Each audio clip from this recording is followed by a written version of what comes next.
Amis téléspectateurs, salaamaaleykum dal leen ak jàmm ci seen spécial émission apostrophe tey am plaisir dalal ki nga xamante ne mooy Assane Diagne di membre de la société civile di koo xamante ne ci taarix bëri na ay combat yoo xamante ne porté na ko ak ay ñoñom ngir liberté démocratie ak yu ni mel defe naa ni bu toogee tey ci plateau bi duñ ne lu tax parce que yaakaar naa ni bëri na ay xew-xew yoo xam ni am na te li koy impliqué dañ ciy mën a laaj xalaatam bu baax a baax tax tey ñu woo ko ñu mën a war a toog sekk waxtaan ci biir émission apostrophe li ñu def nag mooy bàyyi ko mu nuyoo ak yéen bu ko defee ñu sekk ak moom waxtaan alors monsieur Diagne salaamaaleykum. waaleykum salaam wa rahmatullah donc mon frère Mohamed.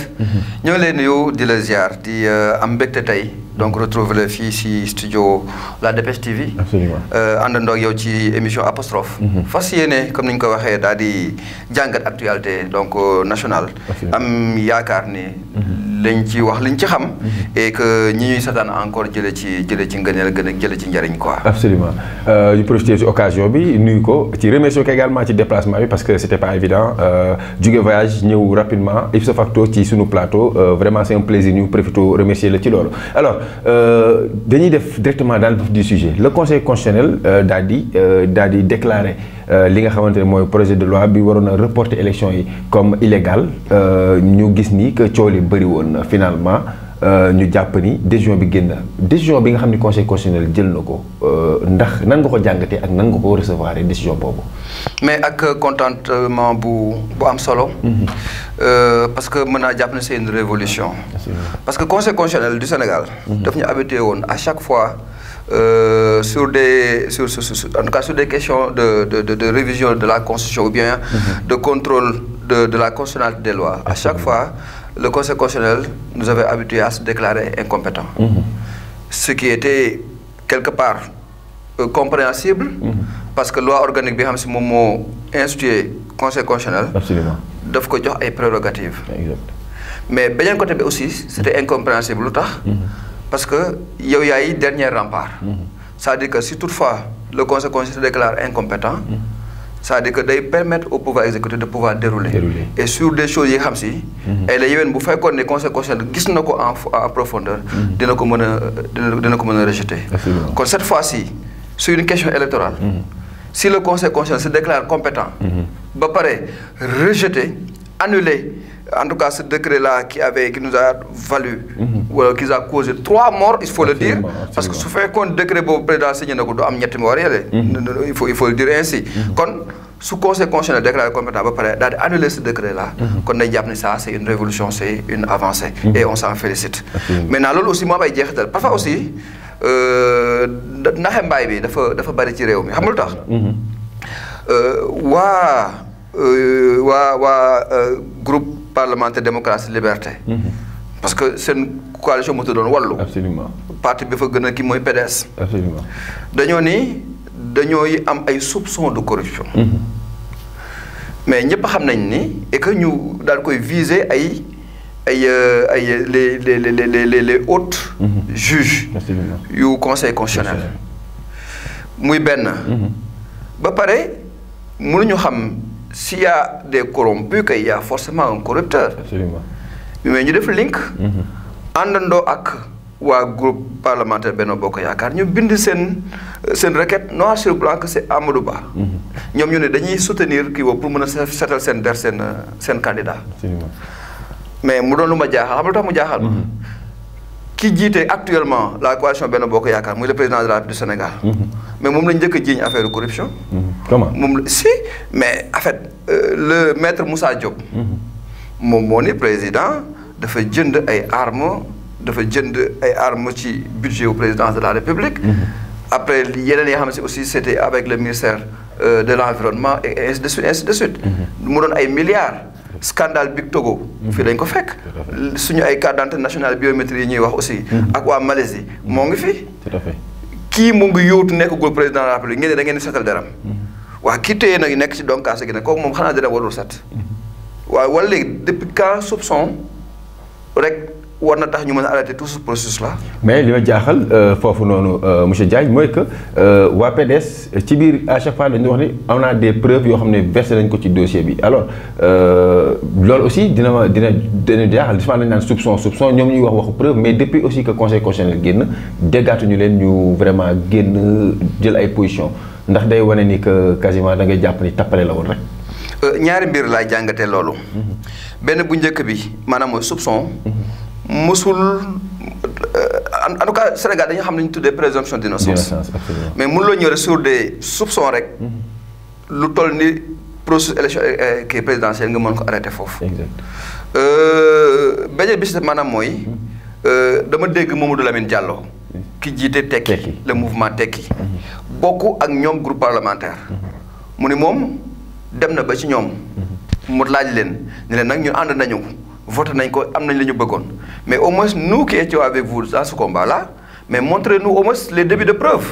mais nee ni moom joxuwuñ ko dara. moom ci boppam mu ni ñii dañuy naxaate. Mamadou Lamine Diallo moom moo wax ñii dañuy naxaate. kon boo amee analyse nga def une lecture de ça da ngay jàpp ne ñoom seen mobile. les mobiles de leur action. c'était tout simplement pour que Karim Wade bokk ci élection yi. loolu kese moom tax moom mu jëlee leen lépp lu leen mën a jëriñ quoi c'est-à-dire que ce sont des problèmes crypto personnels. la nit ñi di jël daal si engagé toute une communauté. mais de là à salfaañe jaxase processus boo xam ne defoon nañ ko ba léegi loolu aussi peut-être que des sanctions war na mën a am par rapport à ça. ku war a sanctionner parce que Olof Ndiaye moo ne. ku bëgg fu muy fanaan ak ku bëgg ku la wéttali. dafa mel ni tëjal buntu bi du leen boole. mais li ñu am là suñu propre gis-gis la. peut-être mën na bañ a doon loolu. mais dafa mel ni président de la République ou bien bokk nga ni président wu Benno Bokk Yaakaar. dafa mel ni ce candidat là bi nga xam moom la ñu choisir muy Amadou Ba dafa mel ni moom saful suukar saful xorom. donc dem na ba may benn moment donc da ngay am une lecture comme quoi que ni. c'est comme si que ni tey bu rëcc mënoon am. ce serait pas Amadou Ba lay choisir. kon bu gisee occasion bu mel ni li ñaan l'occasion fera le larron donc bu boobaa da koy saisir. ànd ko ak ñu mën a pour mën a arrêter processus bi et que loolu dinañu mën a permettre ñu defaat jàngat xool ba xam est-ce que dañuy bàyyi Amadou Ba mu wéyal ou bien boo dañuy dem jëli keneen parce que boo xoolee ci boo am na ay kàngam yu nekk seen biir. ñoom dañoo mer ngembu.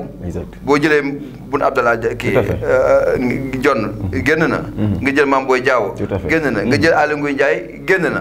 kon te ñooñu kenn ku nekk nekkoon poids ci biir APR. kon ak ña xam ne des nañ fa. malgré ñoom. parce que man mënu ma comprendre nga ne da ngay soutenir un candidat et je veux nommer le président du conseil économique social et environnemental donc Abdoulaye Daouda Diallo. nga da nga soutenir Amadou Ba nga def benn discours vraiment 17 minutes. te prononcé wu benn yoon non turu Amadou Diallo. turu Amadou Ba. mais c'est assez révélateur quoi. waaw mais léegi man mënu ma nekk. ma nangu ni man maay président de la République man nangu ni man maa nommé kii premier ministre. et c'est le premier ministre qui propose. au président la liste des membres du gouvernement et que moom mu mën ko valider par décret. mais 2 ministres. et pas des moindres. 2 ministres yooyu yëpp ce sont des membres fondateurs de l'APR. bien sûr. benn bi muy Mame Mbaye Niang. ancien chef de cabinet du président de la République actuel ministre du tourisme dans le gouvernement de Amadou Ba. génn di wax yu muy wax Amadou Ba. muy benn fait ñaareel fait Thérèse Faye. Thérèse Faye moom c'est comme si que c'était télécommandé parce que il a fallu que Thérèse Faye génn jour boobu wax rek taf président de la République daal di arrêté processus bi yëpp. kon day mel ni kon li ñaan gone ak naar bu ndaw. lu mu gën di ko nettali ci berkel la bu ko déggee donc loolu lay nirool. absolument alors dañuy dellu soit ci conseil constitutionnel monsieur Diagne muy déjà wax nga ni que lii c'est à saluer maintenant c'est une décision boo xamante ne génn na. muy ñoom chaque fois bu leen soumettre xëy na loo xamante ne seen juridiction même bu doon dañuy def incompétent tey ñu ñëw wax lu ni mel ni que carrément processus bi nañ ko jàngataat parce que en tout cas dañuy rejeter li nga xam mooy décret bi alors ndax lii bokk na ci loo xamante ne vraiment mën nañ jàpp ni day polir encore cette image de grande démocratie bi nga xam ne Sénégal yàgg nañ ko koo jiiñ. C'est déjà écorné notre image. Ah bon? Mais absolument. Parce que soo xoolee li xewoon Assemblée nationale jour boobu noonu ñu dugal les forces de défense et de sécurité. ñu génne les députés. Takk ñoom effectivement il faut ñu comprendre aussi procédure Assemblée nationale. C'est le règlement intérieur de l'Assemblée nationale. moom moo leen permettre ñu mën a d'accord discuter sur les questions procédurielles. li ñu doon waxtaan yooyu yëpp c'est de la procédure. muy benn fait. deuxième fait bi maanaam mooy ñoom ñu ne dañuy bëgg a voter maintenant loi bi en tant que telle mais dañ koy bëgg a def sans débat. sans débat ñoom loolu lañ bañ ñu ne kenn du fi voter. te seen droit la.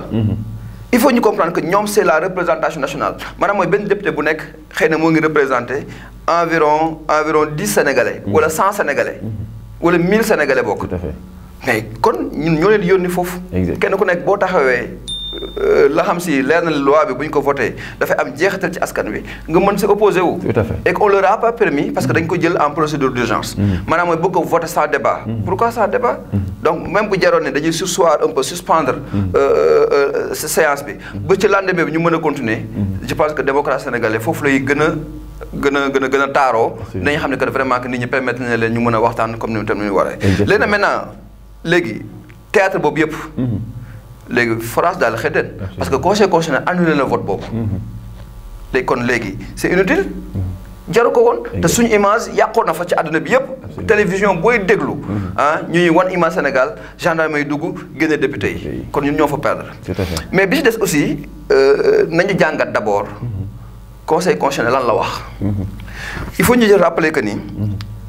ñee bi ñu dugal seen requête c'était que ñu réviser l'article 31 de la Constitution. Effectivement. Mais tout le monde sait que l'article 31 de la Constitution moom mooy expliquer par rapport ak la date de fixation de l'élection présidentielle. ñoom ñu bëggoon ni nañ ko jëlee le 25 février yóbbu ko ba le 15 décembre 2024.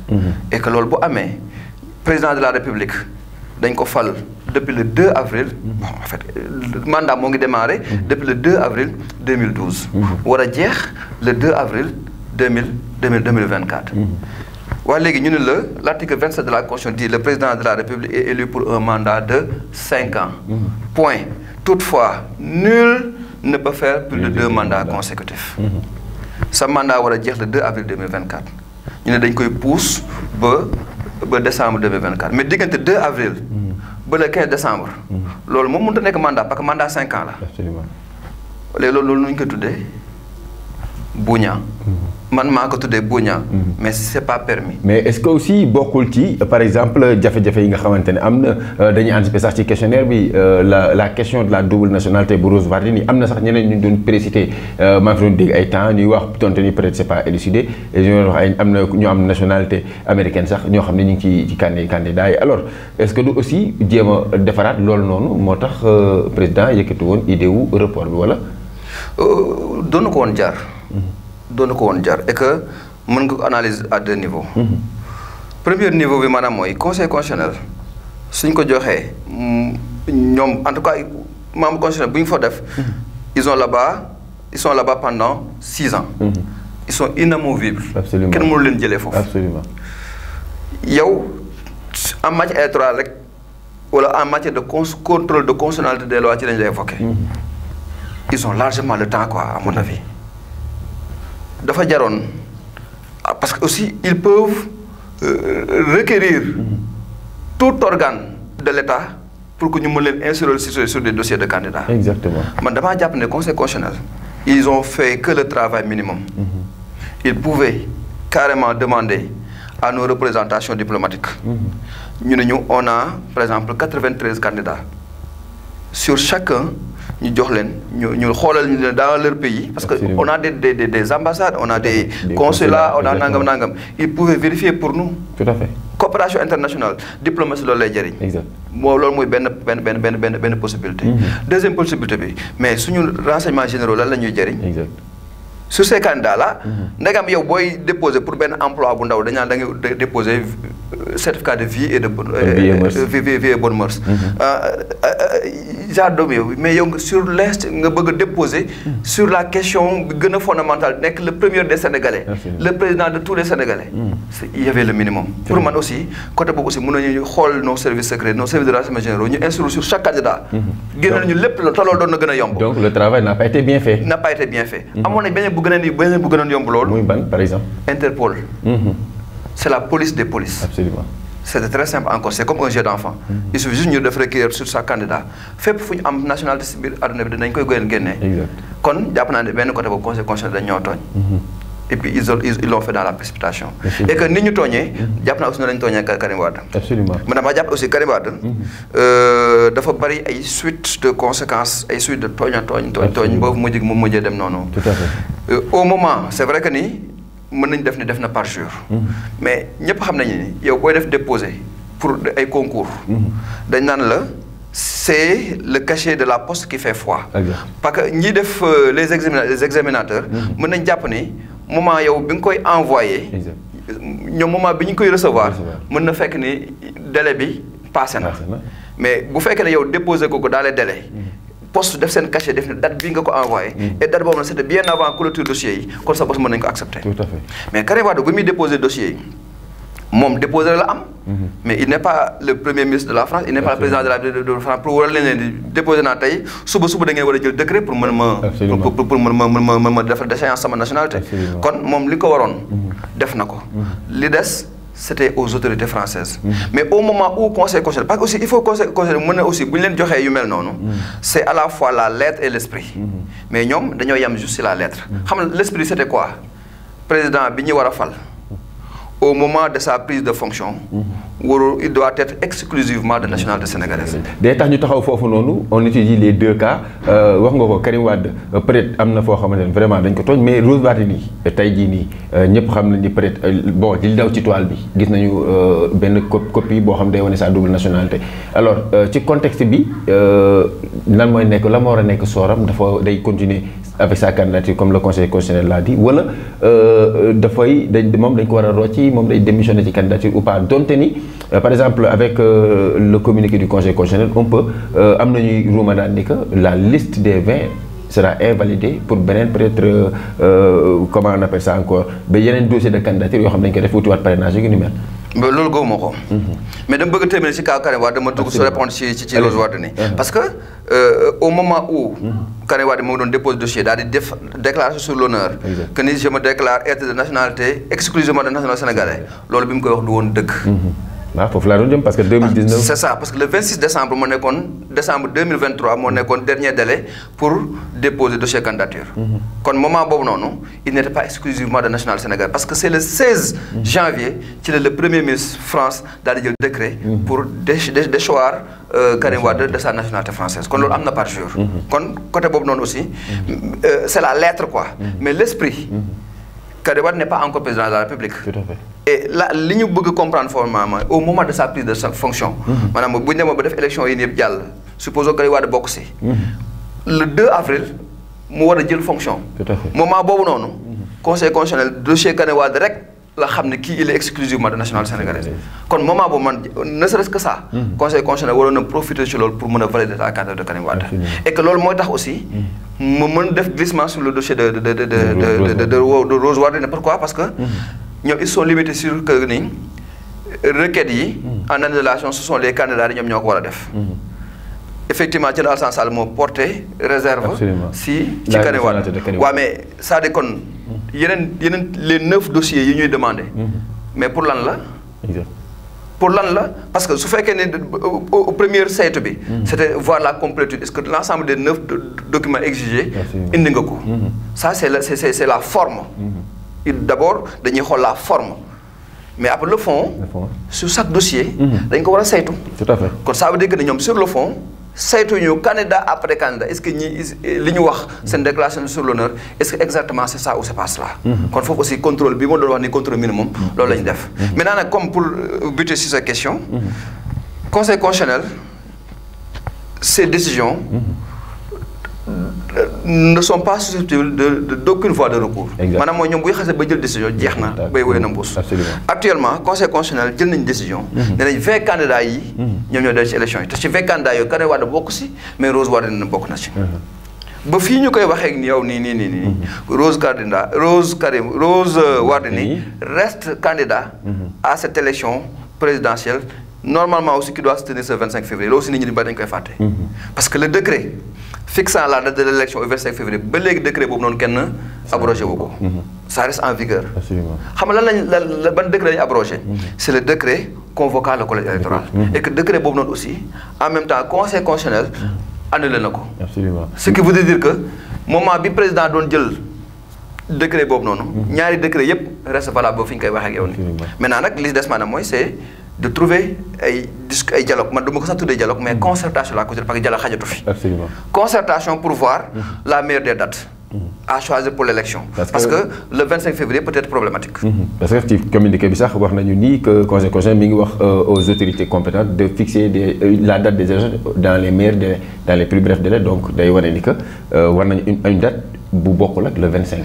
mais loolu mooy coow li heureusement yow sa question da nga ni. dans les meilleurs délais. dans les plus brefs délais. mais coow li loolu mooy loolu. parce que glissement sémantique lañ ko tuddee. Absolument. gis nga bi ñu doon wax ci troisième mandat bi. troisième mandat la. parce que 2012 2019 c'est un mandat. Absolument. 2019 2024 c'est un autre mandat. soo bëggoon jël 2024 di ko yóbbu 2029 troisième mandat la. Bien sûr. ak lu ñu ko mën a tuddee. Absolument. mais ñoom pour jaxase nit ñi. ñu ne non du troisième mandat mais deuxième quinquennat la loolu ñu tuddee glissement sémantique. Effectivement. lii aussi ñoo ngi nekk di defaat beneen glissement sémantique en quoi faisant. nee nañu conseil constitutionnel dans sa décision il a dit au président de la République. de fixer la date de l'élection avant 2 avril mais dans les meilleurs délais. parce que nee nañu le conseil constitutionnel waxul. dans les plus brefs délais. ok booy dégg ci olof dans les plus brefs délais maanaam da nga koy jàpp ci lu mu gën a gaawee. mais boo ne dans les meilleurs délais maanaam mooy saa yu conditions yi réunir jàppal date bi. mais saa yu conditions yi réunir démb maa ngi dégg le ministre Doudou Ka. buy wax ni. koor gi élection kenn mënu ko def ci koor. waaw mais kañ la voté di dog koor. moment bi ne suñu mbokk chrétien yi nekk ñu ci koor. Absolument. soo jógee ci koor ci looy dugg. tabaski. bien sûr. soo jógee tabaski looy dugg màggal Touba. parce que élection yi bu ñu ko doon renvoyé 3 mois. ci màggal Touba la ji bu jógee màggal Touba la dem Gàmmu Tiwaawan. bu jógee Gàmmu Tiwaawan yaa ngi nawet. c'est-à-dire kon kañ lañ bëgg def élection c'est-à-dire que yooyu dañu war a éviter moo taxoon ñoom ñu doon def yóbbu pour yeneen 8 mois de buuñaa pour yóbbu ko 15 décembre 15 décembre bu jotee ñu ne Pâques mu ngi ñëw c'est-à-dire que dañuy yàpp quoi. Le calendrier républicain doit être respecté moo tax ñun suñu combat dans aar suñu élection c'était ça. Absolument. Parce que président rappel au moment de la prise de fonction au moment d'entrer en exercice xam na jour bi mu commencé xam na ban jour la war a jeexal et ça sont des délais constitutionnels. Absolument. qui doivent être respectés. tout à fait. suñu responsabilité yëpp c'était de veiller à ce que le président puisse respecter ça. Exactement. Il faut aussi ñu préciser que ni conseil constitutionnel aussi bi mu doon préciser bi mu doon expliquer loolu aussi dafa doon bàyyi ak président de la République moom la yoon sant pour mu fixer date élection. mais boo xoolee daanaka c'est un langage diplomatique la utilisé mais daanaka fixer na ko élection yi.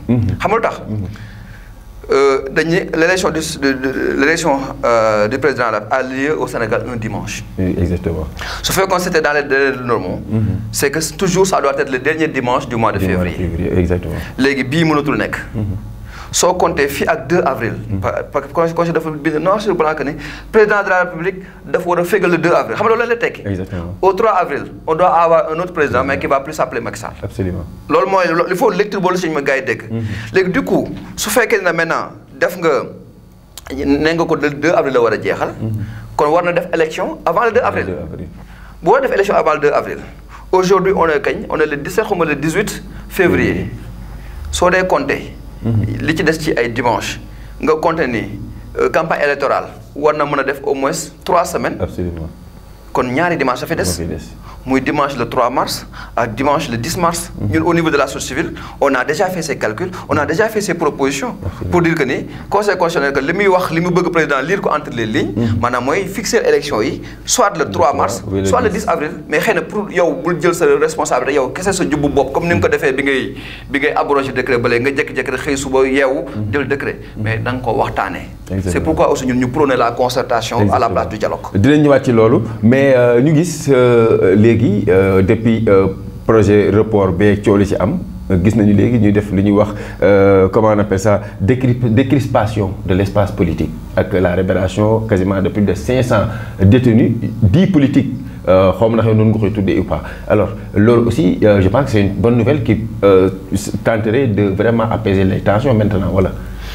Tout ce qui touche à promouvoir les libertés individuelles et collectives. ñun dañ koy prôner dañ koy saluer. kenn du ñaanal nit aussi wala nga koy yéene.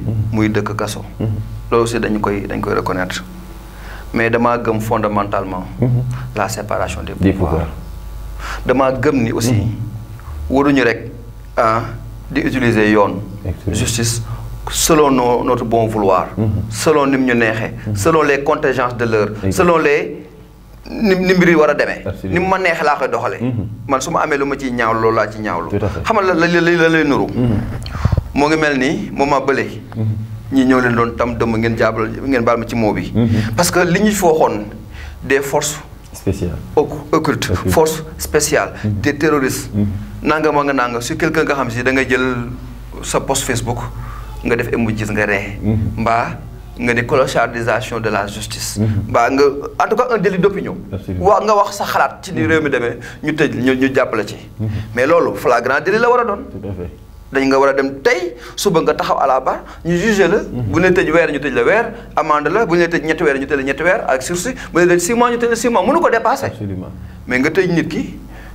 jiiñ ko charge yu mel noonu yóbbu ko en instruction et bu dee en instruction c'est sans délai mën na la fa tëj ba heure bu leen neex ñu mën a ñëw jëlaat sa dossier indiwaat ko ñooñu tey ñu yóbbuwoon en instruction ñooñu tey la exécutif bi xool ba mu nekk ko li nga tuddee décrispation de l'espace politique ou de l'espace public mu daal leen kon nañ leen bàyyi kon li ñu naan ni la main de l'exécutif et dans la justice kon dëgg la l'immixtion du pouvoir législatif dans le pouvoir de la justice dëgg la l'immixtion du pouvoir exécutif dans le pouvoir législatif dëgg la ana séparation des pouvoirs dans tout ça man c'est là où je dis que c'est le président là où le président Macky Sall a échoué kenn du natable mbir yu baax yi mu def ci réew mi mais sur ce plan là il a lamentablement échoué et c'est regrettable parce que bu ñu doon wax ni c'est Léopold Sédar Senghor qui a construit l'État gars yi mën a xam fondamentaux de l'État ñu créer État bi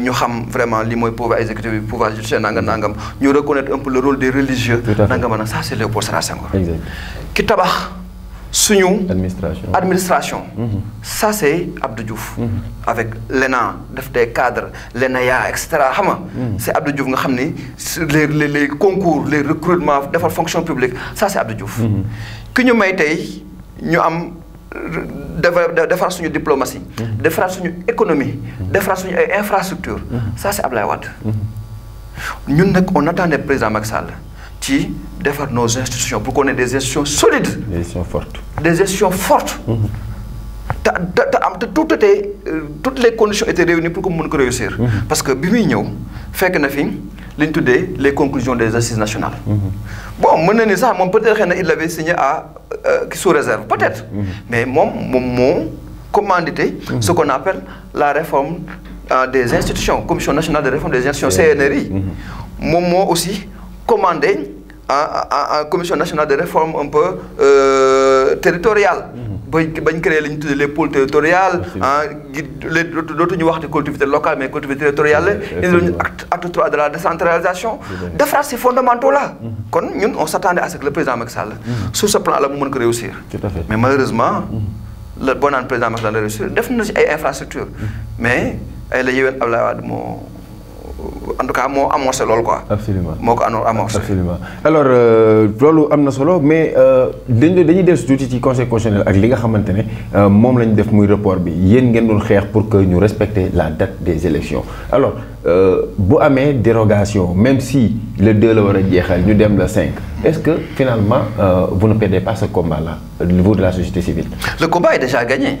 Le combat est déjà gagné dans la mesure où conseil constitutionnel delloowaat na ku nekk ci ses responsabilités ñoom dañuy def communiqué ni on va prendre toutes nos responsabilités pour mën a veiller contrôler superviser ces élections là jox Sénat wàllam daal di delluwaat président de la République ni ko yow yaa war a am sañ-sañu convoquer le collège électoral yow yaa war a am sañ-sañu jël décret nga fixer la date de l'élection kon fixer ko mais na nga ko fixer avant le 2 avril parce que après 3 avril keneen moo war a ñëw kon delluwaat na ko loolu kon dès l'instant que ñun am nañ loolu jàpp nañu notre combat est déjà réussi li tax nag maintenant on maintient la pression ba tax tey on a fait une marche silencieuse absolument on y reviendra waaw mais dinañ ci ñëwaat léegi mais quand même li tax ñuy maintenir la pression c'est que ces glissements sémantiques là dont je parlais tout à l'heure ñu ba ñoom ñu bët ci août prox doolu ba ñu yóbbu ay élections ay mois de décembre ak ay janvier 2025 ak yoon loolu duñ ko nangu c'est-à-dire que ni il faut que ñu xam ne président de la République son mandat arrive à terme le 2 avril il a deux possibilités. La première, moi, organiser l'élection, soit le 3 mars ou le 10 mars. Ce qu'on a fait, vous connaissez le 1er avril, vous connaissez le 2 avril, nous avons dit Sénégalaises, Sénégalais, musulmans, chrétiens, vous les étrangers qui vivez parmi nous, je rends ma démission.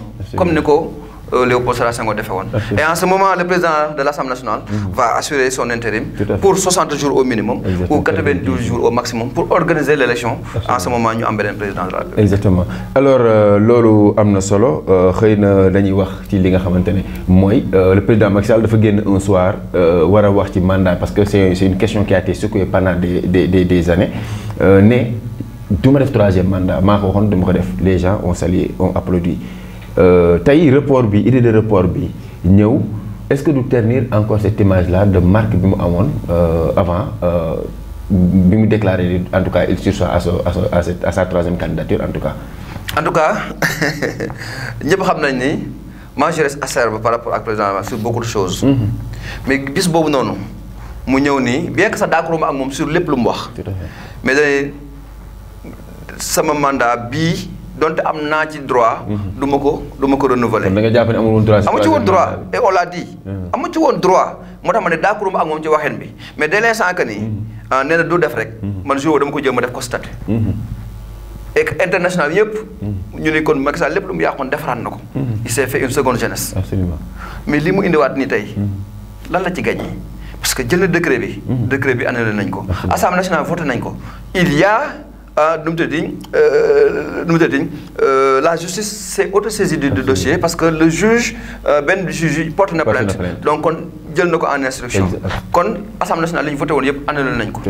Mais terewul dero Sénégal yàqu na ci. C'est-à-dire que léegi moom lan la ko jëriñ da ko yàqal au contraire. kon jaru ko woon et c'est là où il a manqué de coach. C'est là où il a manqué de conseiller. C'est là où vraiment mu def loo xam c'est vraiment jaru ko woon quoi. moo taxoon que ni jàpp nañ ni xëy na su démb doon tey du jël décision boobu noonu su démb doon tey du proposer en tout cas du jël acte wala boog encourage Assemblée nationale ñu dem di voter loi boobu noonu. Alors ñu wax tey yaa ngi wax bu maintenir la pression tey di samedi ngeen war a def à suñu élection war a def marche silencieuse muy marche boo xam ne autorisé na ko cette fois-ci moom defe naa ni xam naa ne du am ay répression ou pas alors pourquoi vous maintenez cette pression-là alors que je pense que le président a fini de dire maintenant qu'il prend acte de la décision du Conseil constitutionnel finalement élection yi dinañ ko tenir et que mu jeex pourquoi cette marche-là et tout ça. mais ba léegi xamuñu élection yi kañ la. nee naa la léegi selon en tout cas la réglementation et la législation. Actuellement nii l'élection aura lieu le 25 février. Mais sans campagne électorale. Bien que campagne électorale c'est pas très obligatoire. Mais en tout cas. Mais il est trop. Et qu'il appartiendra à lui en tant que chef de l'exécutif, de concert avec les autres acteurs, de fixer une nouvelle date. Nous savons que le bulletin c'est déjà imprimé. Mais 25 février, absolument. Soit c'est de maintenir ce 25 février là et que les gars aient une campagne, ou alors nous avons une campagne le 25 février de l'élection, nous renvoyons ko, te buñ ko renvoyer combien de milliards ça va coûter? Mais campagne amul parce que nit yi jotto xawa kus ñew def campagne dañ leen japp jaxaté du yoon c'est pas normal parce que décret bi xam ci mom moy fixer l'élection présidentielle 25 février le décret bobu c'est en vigueur kon amul dara lu koy téré et que nit ñi nañ bayyi aussi vraiment la liberté de marche c'est une liberté elle est constitutionnelle nit ñi dañu ko am lu leen metti da nga wara dem nga c'est la marche qui est le principe c'est l'interdiction qui en est l'exception mais buñ démé ba interdiction tay moy melni moy doon principe mais fan lañ jëm quoi mais gouvernement aussi wax nañ ni monsieur Diagne sen marche aussi day bëri ay petit xoo réro souvent ñu déplorer aussi ay morts et tout ça alors amna sax ñom dañuy génné souvent ay sen analyse balistique yi dañuy wax ni que souvent calibre yi nga xamné ñoy rey nit ñi bokkul ak armes yi nga xamantene ñoo nekk ci force de défense et de sécurité alors il y a matière à débattre sur ça également. À qui la faute mosuguma gis marche bu ñu autorisé mu am ay débordement bépp boo gis bu am ay débordement am ay mort am ay blessé mooy marche bu ñu réprimer te lépp lu mën a réprimer marche organiser na ko canaliser na ko kon nag bu ñu dee chercher faute c'est à chercher ailleurs du côté de l'administration mais pas du côté des marcheurs suñu marche boobu nga def on l'a fait aujourd'hui silencieuse man li ma ci déplorer on a appelé à une marche silencieuse. Tout à fait. Mais malheureusement, nous avons été infiltrés par des politiques. Il faut scander vraiment des slogans favorable à un candidat. Ñu loolu moo ñu metti parce que aussi dama ne rien ne les obligeait à venir. Tout à fait. indi fa ay sonorisation ainsi de suite ba la ci nit ñi waroon jàpp en quintessence parce que marche silencieuse amul bruit amul yuuxu amul jox slogan tu portes des t-shirts nga yor ay banderole sa li nga wax nga dox ko silencieusement. mais souvent li nga wax nii day am solo moo tax souvent dañuy gis yenn société civile ñu leen di étiqueter de politique parce que souvent les politiciens également quand ça les arrange ñu daw rajo seen. ils viennent récupérer man ñu bari ñoo ma doon gis keroog rek benn conférence de presse bu ñu doon def. j'étais à côté de Dame Mbodj. Mais personne n'y peut rien parce que Dame Mbodj jour boobu bi muy ñëw foofu noonu il s'est présenté comme un leader syndical. Effectivement c'est un leader syndical. Mais un leader syndical foncièrement politique. jour boobu bi mu fa ñëwee statut syndical dafa indi ñëwee da nga naan génnal salle bi. mais mënuloo ko. donc parfois aussi ñoom noonu la ñuy utiliser société civile. mais il faudrait aussi ñu mën ñu reconnaître que ni. fa ndox daan taa ba ne ba tey. boo demee fekk fa tepp société civile dëgg. moo ngi am Sénégal et que ñun nous avons fait l'option de ne pas adhérer de ne pas s'activer dans les partis politiques. mais il faut aussi ñoom ñu fàttali ko nii. gën nañu ñu bëgg réew mi. absolument gën nañu ñu bokk ci ñuy contribuer ci réew mi. on n'a pas la prétention de dire ce qu'on est en train de faire ou bien ce que nous avons fait. mais jàpp naa ni tey bëri nga fi ay kilifa. ay leaders politiques yooyu jël di leen tudd seen tur ñëpp xam leen. ñun modestement. li ñu def ci biir réew mi ñoo defuñu lu asaka gi. très juste. yàlla xam na ko mais nag nañu dem. mais nañ jàpp ni. ñoom ñoo opté def politique. ñun ñu opté rester dans la société civile. di défendre les causes des masses populaires. Absolument. fu Sénégal far. luy intérêt bi ñu fa lañ nekk l' intérêt général. lépp luy ay intérêt partisan ou bien des intérêts crypto personnels ñu ànd ñu ci loolu. kon nag nañu reconnaître loolu. mais yenn infiltration yi. et débordement la. ñoo ngi koy reconnaître mais quand même aussi c' est vraiment regrettable. et que xëy na dinañ ci gën a veiller vraiment dans nos prochaines séances. alors honorable vraiment mu nekk idée yu am solo mais dañuy wax ci li ñu may tuddee dialogue de la discorde wala bon mën nañu wax concertation sax parce que le président est en train d' appeler des candidats toog di waxtaan ñoo peut-être sur la tenue des élections am na ñoo xamante ne jot nañoo génn ñoom demuñu ñii nem nañ ils sont favorables pour dem waxtaani mais bu ñu xoolee xëccoo boobu pëccoo pëccoo mu mel ni sax am na si leader yoo xam ñemeetuñu dem parce que opinion bi ni mu caricaturé Diallo fi ñu toll nii est-ce que nag il n'est pas temps yéen ñi nga xam yéen a ngi société civile ngeen leeral askan wi ci ni que Sénégal dafa war a delluwaat ci li nga xamante ne moom lañ ko xamee woon mooy dëkku waxtaan dëkku toog ngir jàmm mën a dellusiwaat ñu mën a amal élection yi jàll ci leneen. mais Sénégal koo ne penc xam na ko. koo ne ñaaroo xam na ko. koo ne waxtaanu biirum néeg xam na ko. koo ne bàmmeelu biir xam na ko. ça c'est ce que nous avons appelé nous dans notre organisation la promotion des valeurs positives traditionnelles africaines sinon sénégalaises. loolu jéggaane wuñ ko fenn. dañu ko mooñaale. nañ ko defee nu ne. nañ ko waxtaane mooy jiitu. absolument mais boo ñëwee def. président dafa ñëw jël décret waxtaanee woo ko. gis nga conséquences yi mu indil. mais yim njëkk a jiital waxtaan. ay la yéwén am na ñu dem. ñu dem gis nañ ci njëriña. Karim Wade bokkoon na ci dem. déglu nañ ko Khalifa Sall bokkoon na ci dem gis nañ njëriñ. mais ñu demoo waxtaanee. les choses gars yi waxtaan nañ ko li leen arrangé lañ waxtaan dugal ci biir. absolument jël nañ en compte seen ay préoccupations mais ñu demul. mais ñoo xamaa parce que kenn jël en compte seen préoccupations. tout à fait mais c' est là où je demande encore. am na ñu nekkaat defaat erreur. parce que dafa mel ne ñu lànkoon. tey cette fois ñoo nangu. tout à fait mais ñu nangoon ñoo ngi lànk. waruñu woon jàng ci ce qui s' est passé dernièrement. et là où aussi société civile c' est là où je suis pas d' accord ak ñoom. parce que man j'étais membre de F24. exact bi ne duñu dem dialogue la retiré wu. parce que tu étais pour le dialogue. j'étais pour le dialogue. cette fois-ci aussi peut-être on peut pas parler de dialogue. mais man je préfère dire concertation. am na ñun suñu bi ne duñu dem ci concertation yooyu noonu. mais dama ne ils font fausse route. nañu dem ci concertation parce que gis nañu ay rëq-rëq. gis nañu ay manque-manque ci parrainage beeg ci processus électoral nangam. ñoo ngi war a jëm ci fixer ay dates. ñun on a fait des propositions. pourquoi duñu dem wax ko président. mais manière bi est-ce que aussi parce que am na ko ma ci waxtaan mu ne ma moom il est d'accord ci concertation yi mais mu ne quelque chose de public les 20 candidats mën nañoo toog xëy na toogandoo au même moment dans une même salle waxtaanandoo mais pas mu nekk ay péto di waxtaan fii ku ne di défendre say intérêts tout ça wala yow gisoo ko noonu. le format. pour moi ça importe peu et nag aussi nañ jàpp ne aussi ba léegi nag wax dëgg yàlla nañu reconnaître que ni c'est le président Macky Sall qui reste le président de la République fii ba 2 avril nañ ko nangul c'est de sa responsabilité fii ba le 2 avril c'est lui qui conduit les directives qui président au destiné du Sénégal moom mooy xool nan la ko sentiré mu defee ko noonu Mais s'il préfère écouter les gens individuellement, s'il préfère les recevoir chez lui ou au palais, s'il préfère les recevoir dans un restaurant ou dans un hôtel, le format importe peu.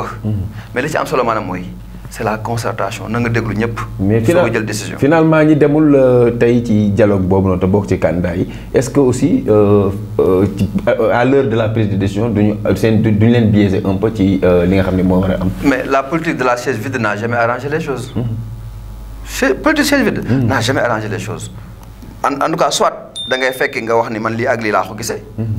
même les questions les plus fâcheuses, les gens qui ont dit que yow boo fekkee da nga mën a wax. Mais boo fekkewul nit ñi li leen intéresse la ñuy wax. moo tax man jàpp naa ne ala kulli aalen ñëpp et je les appelle à ce que ñu dem ñu wuyu ci. Quel que soit le format jël seen ay préoccupations wax ko. Et là ça à la fois les acteurs politiques. Et les acteurs de la société civile. ñoom ñëpp laay woote nañ dem wuyu ji président de la République. Exact. Alors pour une première fois ci élection présidentielle le Sénégal war a am 20 candidats yoo xamante ne dañuy entrer en liste. C'est une première ñu joxoñ baaraamu tuuma processus bi ci collecte de parrainage yi am ñu sax dem ba ci ne dafa am candidat yoo xam ni dañoo jënd le fichier et tout ça amul la ci interpellé. Non pas trop. Parce que Sénégal ba léegi. Élection présidentielle mosul am ñu am 20 candidats. Kon jàpp nañu élection bi c'est assez inclusif. Bu ñu waxante dëgg rek quoi. Gis nañu aussi au départ bi ne joti fichier. C'était plus de 250, 280 candidats que le monde a récupéré le fichier. Nous déposé le conseil constitutionnel, ils étaient au nombre de 93. Nous visité, vérifié, bien qu'il y a beaucoup de reproches, aussi. Au moins, il reste 20 candidats à reconnaître. Même si 20 candidats aussi, pour faire que nous avons 2 ou 3, 4 aussi, nous avons dit qu'ils ont tout le monde, de contexte et d'ordre. Nous avons vu des preuves, effectivement, ils n'ont pas rempli les conditions aussi. Nous avons aussi, ça reste aussi que c'est assez ouvert, c'est assez inclusif. Nous avons rempli les conditions, il faut nous comprendre que aussi l'œuvre humaine n'est jamais parfaite. Absolument. Il faut toujours, nous avons une jeune démocratie et à chaque fois aussi on doit parfaire les choses. Quand le vin est tiré, il faut le boire. L'idée c'est les 20 candidats. Il appartient vraiment à la 20e Rose Wardini d'en tirer les conséquences de son parjure, parce que l'IMDEF aussi, toutefois, c'est avéré. Elle nous a menti. Absolument. Elle a menti à tous les Sénégalais. Moi, je n'ose pas la voir devant les Sénégalais voter pour moi. Absolument. Non, franchement. Absolument. Et ce que je sais sur le néo, elle va se retirer d'elle-même. Mais si vous avez une décision conseil constitutionnel, elle reste candidate. Absolument. Elle reste candidate et que si nous avons une élection, ça doit faire beaucoup de 20 candidats. Day bokk ci 20 candidats yi peut-être li nga xamantene amna solo ñu war ko japp également da ci bokk li nga xamantene moy report bi toujours ñu gis société civile bu amé ki yu melni dañuy former en bloc pour défendre la constitution gis nañ ko en 2012 quand avec le quart bloquant des manifestations M24 du et tout ça M23 tay ñu ñëw ci report également gis nañ fi à son élection ak yu mel xeex muy melni tay on peut dire que fi mu toll nii nag ci bi li ñuy wax vérifier nañu constitution bi c'est acté que maintenant bu ñu nee nul ne peut faire plus de 2 mandats moom dañ koy nangu léegi au Sénégal. C'est là où la wax ne révolution la. xam nga sax dama wax révolution te waxuma ci lu tax mu nekk révolution. Parce que ñoom dañoo visé woon. article 31. te article 31 mënuloo ko visé te du am incidence sur l'article 27. te mënuloo du am incidence sur l'article 103. Et plus particulièrement cet article 103. Exact. Parce que article 103 avant 2016. dañ ne woon rek la forme républicaine de l'État ne peut pas faire l'objet de révision. Point. Maanaam mooy Sénégal. République la kenn mënu ko transformer def ko royaume. Xam nga boo demee fële Maroc dañuy tuddal le royaume du Maroc. Wala United Kingdom.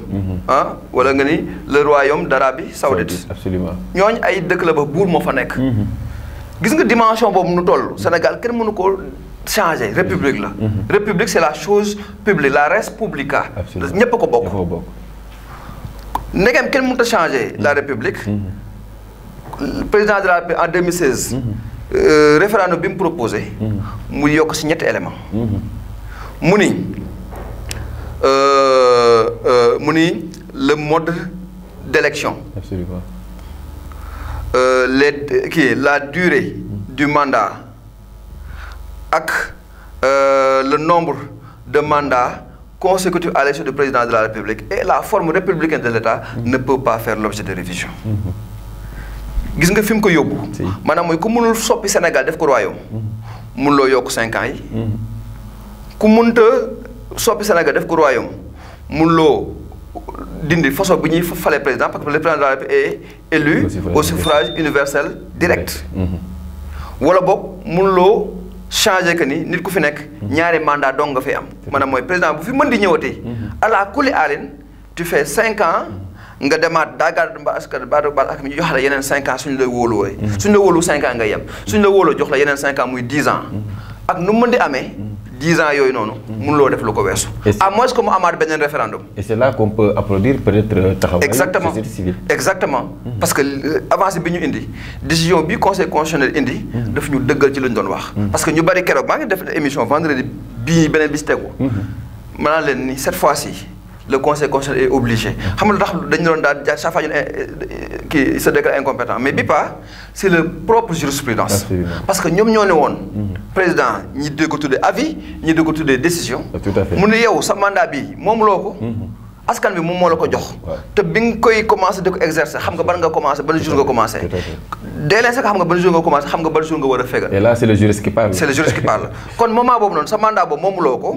amuloo droit nga wàññi ko amuloo droit nga yokk ko. bu ñu nee yokk nag bés la. weer la at la. lu war a jeex 2 février.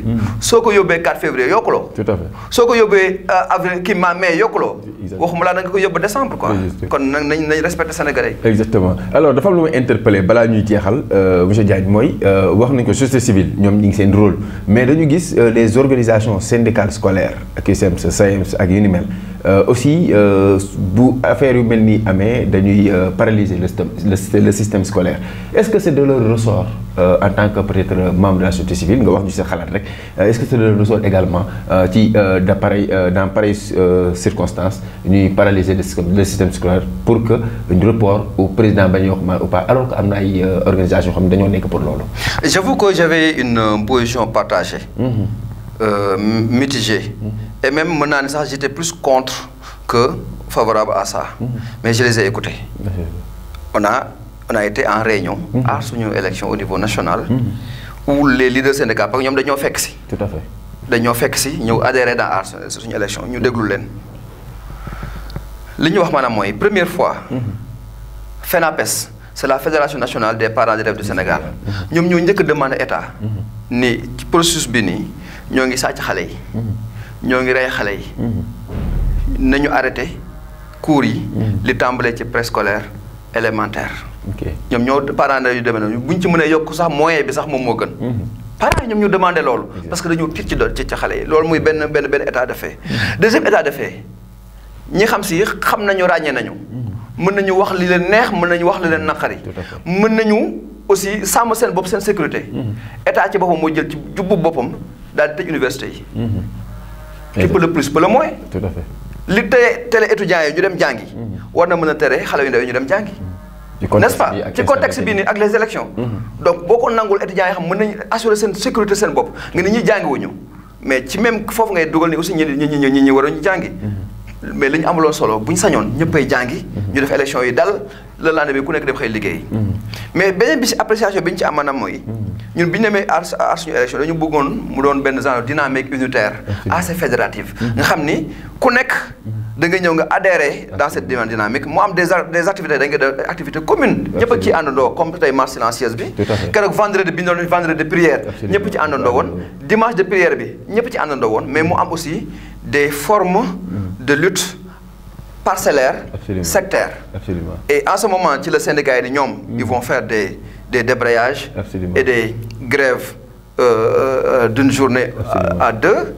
Mais ñu am yeneen aussi yu ñu fekk si. mooy boo demee intersyndical de la télécommunication. Avec les coupures de données mobiles. ñoom fekk si nañu ni. mais gars yi dañu foogoon ni c'est le gouvernement qui avait dicté cela. C'est le gouvernement qui avait dicté. Mais ñoom nee nañu ne bu leen gouvernement dicté dootuñu ko accepter parce que ñoom ñooy coupé. Absolument. ñoom bu ñëwee seen forme de maanaam chaque fois bu leen gouvernement bi ne leen coupé leen ñoom dootuñu ko coupé. parce que c'est pas le ministre. donc loolu askan wi jar nañu xam ko. jar nañu xam ko c'est un acquis ba xam c'est aar suñu élection moo ko indi nee nañ bu leen gouvernement bi ne nañ coupé. ñoom nee nañ dootuñu ko coupé. absolument am na leneen la xam su si li ñu tuddee les transporteurs. ak les commerçants. Il y a les commerçants et les industriels nee na ñoom ñoo gën a impacté.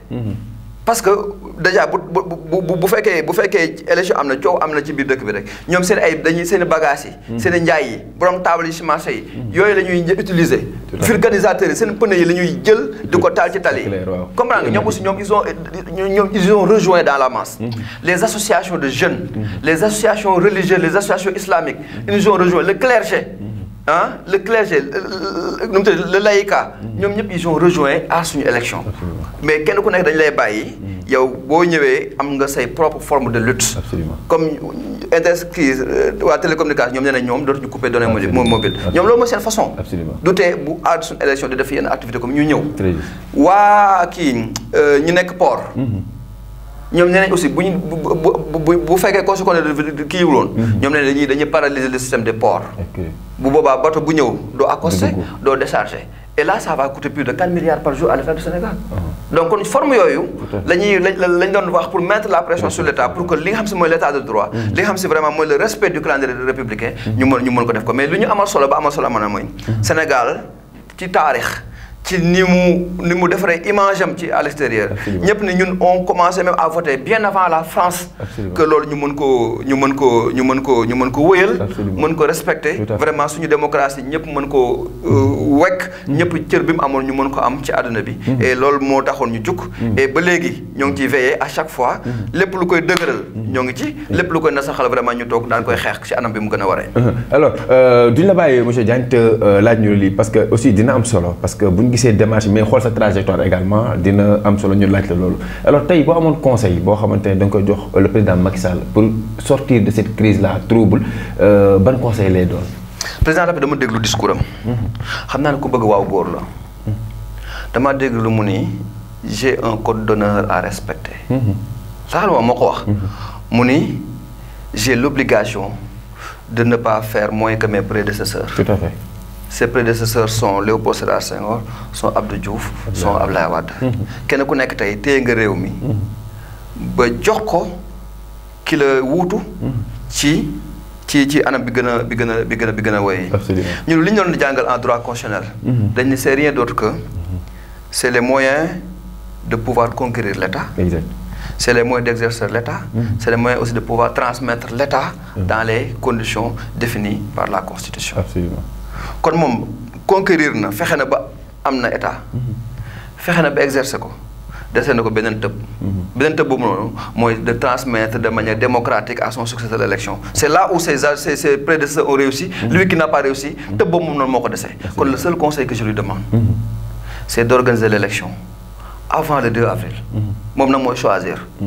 li waaye ñu naan yaay choisir moom mooy choisir mooy première option bi mooy d'organiser l'élection d'abord parce que dañu bëgg élection yi moom mu organiser ko jébbal lenge yi te loolu mooy li gën su demee nag ba loolu mënu ko def mu daal di démissionner au plus tard le 2 avril bu ko defee président à l'Assemblée nationale dina am yeneen 2 mois ba 3 mois pour organiser élection bi maa ngi di wax aussi nii parce que ñu aussi man damay liggéey ci le financement donc du budget. Tout à fait. À l'international. Mais li ci am solo. dama ni rien ne sert de pouvoir faire toutes les erreurs du monde. On a toujours besoin de faire ce qu'on appelle du benchmarking. maanaam mooy nga dem jàng ci ñeneen ñi. xoolal Gambie bu ndaw bi nii. boo fa demee pour mën a rationaliser les ressources. gis nga boule xam nga boule yi ñuy jouer. Absolument. ñoom moom lañu utiliser pour élection. Tout à fait. day jël benn boîte. def ci candidat Amadou Ba. boîte Bassirou Diomaye Faye. boîte Rose Wardini pour ne citer que ñetti ñooñu. def ci photom bul yi nag jël benn panier bu mag def ci bul yi. da ngay ñëw rek tànn benn bul dugal ci ki ngay voter. tànn benn bul dugal ci ki ngay voter bu ñu paree ñu compter. c'est moins coûteux. c'est moins coûteux et c'est plus rapide xam nga fii dañ bu ñu naan dem day impression nangam. ça coûte plus cher. am nañ beneen moyen. te président Macky Sall bokkoon na ci ñi ko doon défendre avant muy nekk président. le bulletin unique. absolument benn bulletin feuille A4. nga def ci liste candidat yëpp vingt yëpp xañ nañ ci. absolument. ki lay votel ma jël sama bic ma coché def coché qui l'a voté. absolument mais loolu il faudra que bureau de vote bu ne mandataire u candidat yi mën faa toog. ñëpp toog waaw. ñoom ñoo nga fa. mais ñun tamit ñoo nga fa. tout à fait parce que ñun avec notre la supervision Sénégal vote et etc. ñoo ngi si biir bureau yi absolument. ñoo ngi superviser centre de vote yëpp. tout à fait donc on a l'œil externe de la société civile ñoo ngi xool on veille au grain. kon yooyu yëpp mënoon na ay possibilité la maanaam mooy état bu mu ñu dugal ci duñu am temps pour imprimer ay bulletins. Ça va coûter trop cher. yooyu yëpp ñun indi nañ ay propositions yu concrètes teg ko ci ko table ji. kon yooyu yëpp laay dëxëñ. mu doon conseil modeste nag. bi ñuy teg président de la République. pour que vraiment tëb bi ko desee. maanaam mooy transmettre démocratiquement le pouvoir. bu boobaa mën ko tëb. et que boobaa ça va lui donner beaucoup d'ouverture au plan international. super au plan international mbokki xarit yi defe naa ni dégg ngeen mu nekkoon Assane Diagne di kon membre de la société civile di juriste de formation si vous écoutez les explications di ngeen xam ni c'est quelqu'un qui s'y connaît un homme du sérail comme ni ñu koy waxee vraiment mu nekkoon émission bu am solo monsieur Diagne on est au terme de cette émission apostrophe lan mooy kàddu yu mujj yi. mais apostrophe dama si waroon yokk 3 points de suspension parce que dafa neex ba j'ai pas senti l'heure quoi mais ñu leen di ñaanal am nañu mbégte trop vraiment ñëw partager yéen ak yéen discussion bi et que vraiment modestement donc am nañ yaakaar ni wax nañ ci li ñu xam ci réew mi ni doxalee sans parti pris donc li ci am solo maanaam ba am solo mooy nañ xam ni ay jeunes lañu. di nab-nabi ci li ñu am. li xama ko su néew. xëy na bari na lu ci dënk. nañu ko yëgal mais lépp lu ci baax ñu xam ne vraiment ci ndimbal suñu borom la.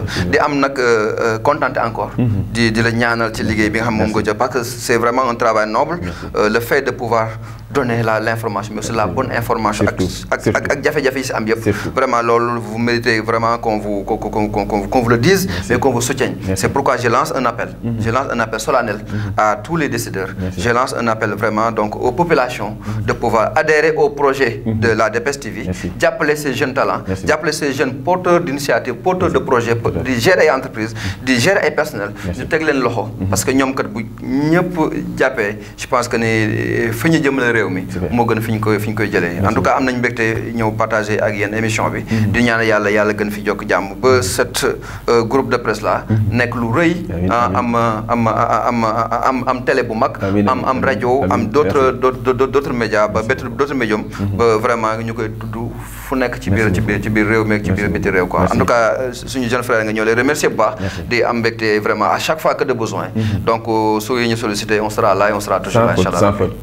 Merci beaucoup ñu koy jaajëfal bu baax a baax c'est un plaisir ñu toog moom suñu xarit la suñu convident dañuy wax lu bëri dañuy échanger lu bëri mais aussi mbégte toog ak moom mooy li ñu koy gis mu def sur le terrain parce que xam nañu ni c'est quelqu'un boo xamante ne il est à équidistance des sensibilités politiques moo tax ñu am fitu toog ak moom di waxtaan ak moom ci li nga xamante ne mooy xalaat ci dëkk bi ngir mun taataan ay xalaat jëmbal leen ko yéen waa askan wi di leen également jaajëfal bu baax waa li ñuy def rek mooy ñaanal ko lépp loo xam ni ay sumb la yoo xam ni mu ngi koy def naanal ko dëkk bi pour avancer bi pour lépp li dem ci wàllu démocratie mais également état de droit suñu borom jàppale ko ci xeex boobu combat mi mëne ba mu mun koo réussir vraiment comme ni nga xam ne noonu la ko defee saa su ne ñi leen jaajëfal tamit mbokkee xarit ci déglu bi safa beeg topp bi di leen dig daje très prochainement pour un autre numéro de apostrophe d'ici là portez-vous bien au revoir.